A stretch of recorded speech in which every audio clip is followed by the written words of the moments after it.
Pertama, Quran surah kedua Al-Baqarah di ayat 45 sampai 46. Itu dasar dari salat khusyuk.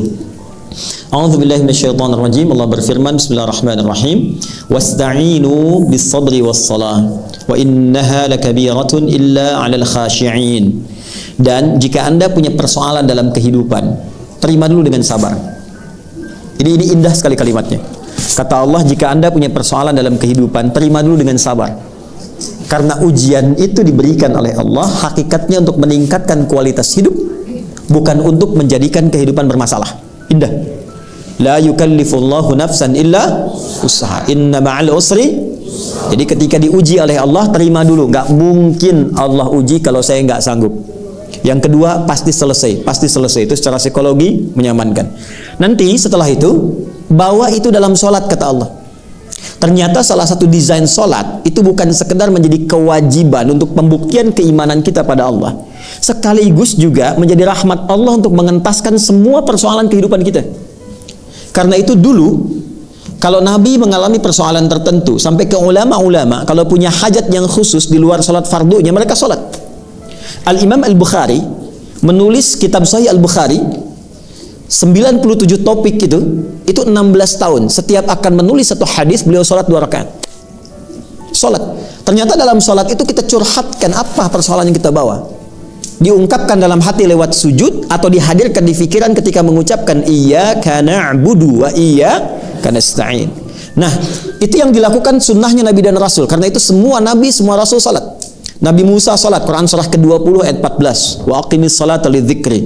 Nabi Isa alaihi salam salat, wa ausani bis salah, Quran surah ke-19 ayat 31 sampai 33. Nabi Zakaria saat memohon kepada Allah keturunan itu sedang salat di mihrab, Quran surah ke-3 Ali Imran ayat 38 sampai 39. Fanadatul malaikatu wa huwa qaimun yusalli fil mihrab. Nabi Ismail alaihi salam meminta semua keluarganya salat, Quran surah 19 ayat 55. Wa kana ya'muru ahlahu bis salah. Semua salat. Apa kepentingan dari salat itu? Bukan sekedar kewajiban untuk membuktikan keimanan dan pengabdian kita pada Allah, tapi mengentaskan semua persoalan kehidupan kita. Nah, itu hanya akan bisa terjadi kalau salatnya khusyuk. Apa dalil hadisnya? Idza qala al-'abdu, hadis qudsi, kalau hambaku berkata dalam salatnya, iyyaka na'budu wa iyyaka nasta'in, ya Allah, sekarang aku ibadah hanya kepadamu, dan engkau tahu sekarang aku punya persoalan, aku serahkan kepadamu untuk memberikan solusinya. Qala Allah azza wa jalla, kata Nabi, Allah langsung menjawab kalimat itu, hadza baini wa baina 'abdi wa li 'abdi ma sa'al. Ini perjanjian antara aku dengan hambaku. Kalau hambaku khusyuk benar sampai di sini salatnya, baru sampai bacaan iyyaka na'budu, baru sampai bacaan iyyaka na'budu wa iyyaka nasta'in, khusyuk benar salatnya, wa li 'abdi ma sa'al. Apapun yang dia minta aku akan kabulkan. Itu salah satu rahasia salat dalam Al-Fatihah. Makanya Al-Fatihah menjadi rukun. Nah, pertanyaannya bagaimana salat yang khusyuk itu? Maka jawabannya di ayat 46-nya. Alladzina yadhunnuna annahum mulaqu rabbihim wa annahum ilaihi raji'un. Khusyuk itu, kata Allah, akan terlihat sebelum hamba itu menunaikan salat. Jadi khusyuk dibagi 3 prosesnya, ya. Pra salat, sedang salat, pasca salat. Jadi khusyuk dimulai sebelum salat, akan terlihat ciri orang khusyuk itu.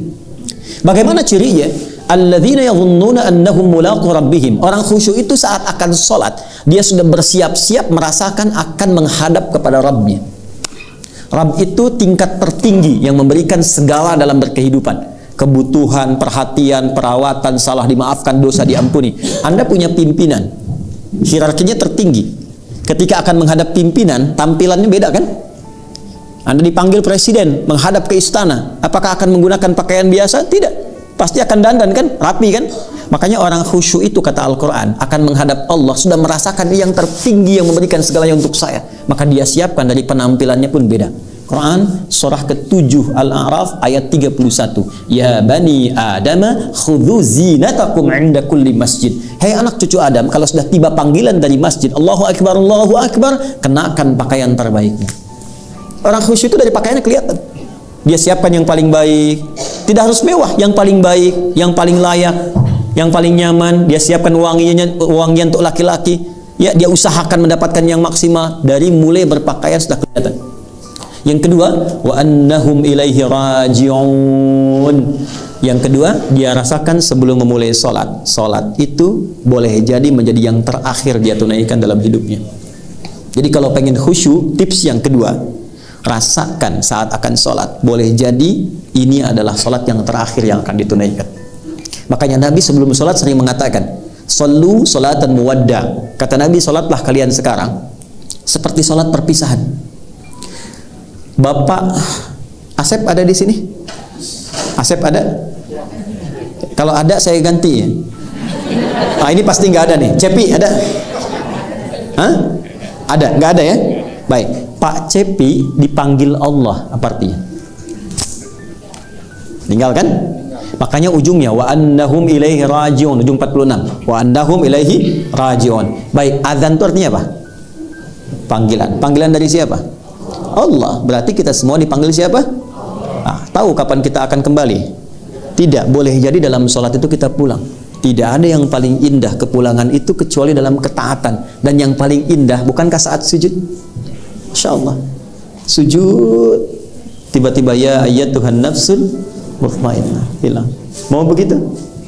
Nanti asar ya, sebentar lagi kan sekarang belum. Nah. Sabar ya Bu. Dan tenang dulu, pelan-pelan dulu ya. Jadi yang pertama rasakan. Ini sholat yang akan mengantarkan pada kepulangan. Sehingga mengkondisikan jiwa kita untuk pasrah kepada Allah. Nah, kemudian setelah itu apa yang dilakukan? Takbir. Perhatikan baik-baik. Saya masuk ke pokoknya. Takbir. Wa rafa'a yadayhi khadwa mankibaihi. Hadis riwayat Muslim hadis 397 dari Abu Hurairah, sahabat pelakunya Khalad bin Rafi' Az-Zuraiki, diajarkan oleh Nabi, angkat tanganmu sejajar dengan bahumu. Ada yang begini? Nanti di riwayat lain di Ibnu Majah ada yang begini sejajar dengan daun telinga. Tapi semuanya begini. Artinya apa? Ketika Anda mulai bertakbir menghadap ke arah kiblat, buang semua urusan dunia ke belakang, pasrahkan diri pada Allah. Itu rahasianya. Jadi kalau ingin khusyuk, dunia jangan dibawa. Kalau sedang takbir tuh angkat, buang semua urusan dia ke belakang, jangan dibawa. Problemnya sekarang, orang sholat, dia bertakbir tapi dunianya masih ikut. Lisannya Allahu Akbar, tapi di kepalanya motor Hu Akbar, mobil Hu Akbar. Yang sekarang paling dahsyat, status Hu Akbar. Ya, sehingga teringat terus. Ada yang tega membatalkan hubungannya dengan Allah hanya untuk meneruskan hubungan dengan makhluk. Allahu Akbar, tang ting tung ting tang ting tung. Halo? Terus ketika dia berdoa nuntutnya luar biasa, ya Allah, tolong kabulkan. Angkat, buang ke belakang. Nah, di fase ini hadis Abu Daud, ini Nabi yang menyampaikan. Ingat ya, saya runtutkan betul. Ketika Anda belum sholat, itu sudah akan terasa pengen khusyuk. Tapi ketika sudah mulai bertakbir, kata Nabi, fayaqulu syaitanu, maka setan akan datang membisikkan. Namanya khanzab. Udhkur kada, ingat ini, ingat itu. Anda sekhusyuk apapun, kalau sebelum sholat itu kuat. Tapi setelah bertakbir bisa muncul di kepala itu. Nah, itu setan mulai bekerja. Hatta, hadisnya teruskan, hatta la yash'ura al-musalli kam raka'atan yusalli, sampai ada orang sholat lupa berapa rakaat sedang menunaikan sholatnya. Itu hadis. Itu hadis. Ya. Kalau nggak percaya, nanti sholat asar ketika Anda takbir, bahkan kalimat itu akan diulang.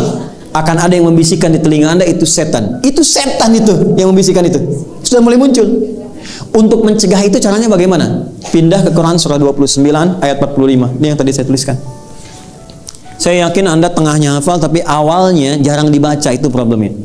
Saya cek ya, tengahnya pasti hafal. Innas salata tanha. Tuh. Yakin saya. Coba baca awal ayatnya. Tuh.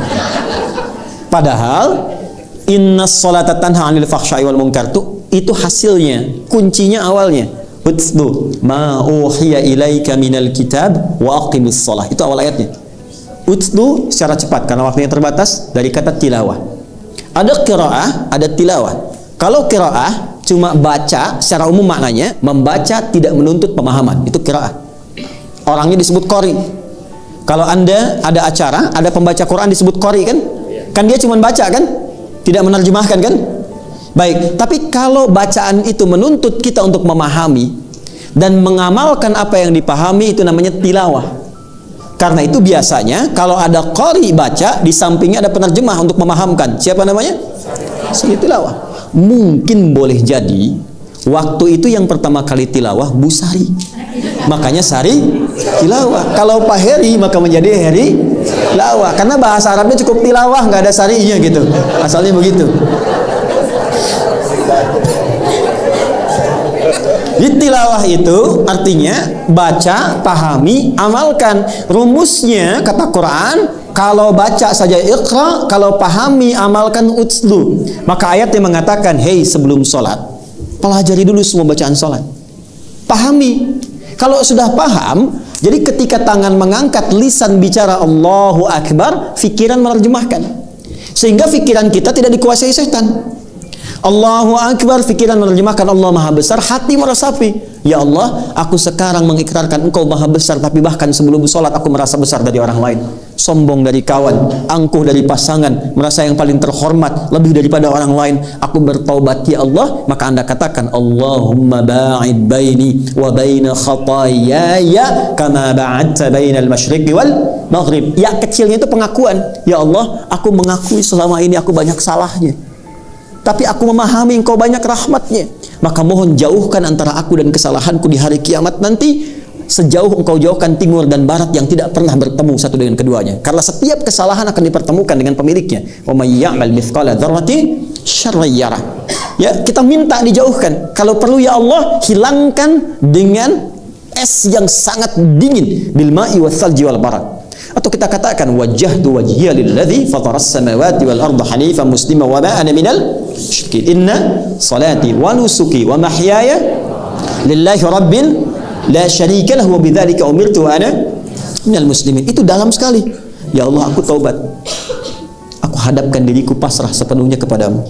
Sungguh ya Allah, kalau sampai saat ini aku hidup, aku sholat, aku ibadah, atau Engkau wafatkan, dalam sekali. Wa mamati itu maksudnya begini, atau Engkau wafatkan aku sekarang dalam sholat, aku ikhlas. Tapi bila Engkau beri kesempatan aku hidup setelah ini, bimbing aku ya Allah untuk patuh kepadamu dengan sempurna. Wa ana minal muslimin. Jadi kalau kita paham, itu baru keluar kalimat Allahu Akbar bisa gemetar. Itu yang terjadi pada Abu Bakar As-Siddiq. Jadi beliau itu kalau sudah bertakbir itu sudah menangis dan sudah merasakan konektivitas yang kuat dengan Allah. Makanya Ali bin Abi Thalib radhiyallahu taala anhu ketika terluka di kakinya, ya, ada yang mengatakan kena anak panah. Ya, maka ketika akan dicabut sakitnya luar biasa. Ada satu sahabat mengatakan, saya tahu bagaimana dan kapan saat mencabutnya. Maka ketika sholat dicabut anak panah itu dan tidak berubah ekspresi beliau, diam, seakan-akan tidak ada apa-apa. Biasanya kalau level imannya sudah tinggi luar biasa, itu sampai bahasa hatinya pun terkoneksikan dengan arasy yang sangat tinggi. Kisah nyata dari orang-orang soleh. Dulu masih banyak buku-buku tentang orang-orang soleh. Bapak Ibu sekalian, ada seorang alim, solehnya luar biasa, abid. Jadi kalau alim ulama saja, abid itu rajin ibadah. Dia malam-malam keluar untuk berperjalanan. Tiba-tiba kemalaman, singgah dia di tepi hutan, istirahat. Malam dia bangkit salat. Ketika sedang akan menunaikan salat, mulai bertakbir Allahu Akbar, datanglah harimau yang sudah siap menerkam gitu. Maka dia katakan, ya khalqallah, hai makhluk Allah, jika memang aku adalah rizki yang telah Allah tetapkan untuk kau makan, silahkan terkam aku senyamanmu. Tapi jika memang aku bukan rizki yang telah Allah tetapkan untukmu, maka jangan ganggu ibadahku. Bukan jangan makan aku, jangan ganggu ibadahku, atau aku mohonkan kepada Allah untuk menghancurkan kau saat ini juga. Atau apa yang terjadi? Binatang itu pergi meninggalkannya, langsung pergi begitu saja. Maka dia kemudian melanjutkan ibadahnya. Ketika konektivitas itu tinggi, khusyuk itu mendalam luar biasa, jawaban datang dan kalimat yang disampaikan begitu sangat luar biasa. Walam yakhsha illallah, nggak ada ketakutan, nggak ada kemapanan kecuali konektivitasnya hanya Allah. Kalau ingin merasakan sampai ke titik itu, nanti malam cek ya, begitu sholat ada nyamuk misalnya nempel. Hei nyamuk, kalau memang ini rezeki yang Allah tetapkan untukmu, sedot yang banyak. Tapi kalau bukan, jangan ganggu tahajud saya, atau saya mohonkan kepada Allah untuk menghukum engkau dan menghancurkan kau saat ini juga. Kalau dia langsung pergi, bagus. Tapi kalau dia betah, nah, tes kembali. Jadi kurang lebih demikian ya Bu ya. Maaf, itu hanya pengantar saja. Nanti kalau mau lengkap harus diturunkan sampai salam Bu. Kan bab sholat itu dari takbir sampai salam, ya kan? Misalnya kalau surat itu apa? Iftitah itu kenapa disebut iftitah? Kenapa setelah iftitah ada Fatihah? Kenapa setelah Fatihah ada surat? Kenapa setelah surat itu pilihannya bisa banyak 114? Apa yang dibaca? Kenapa ruku disebut ruku? Apakah kalau Anda sedang sholat ada makmum ada imam di depan, kalau imam langsung ruku, apakah Anda baca Fatihah dulu atau langsung ruku? Itu banyak babnya. Banyak sekali babnya. Nanti lain waktu kalau ada kesempatannya, insya Allah mudah-mudahan kita bisa belajar dengan lebih lengkap ya.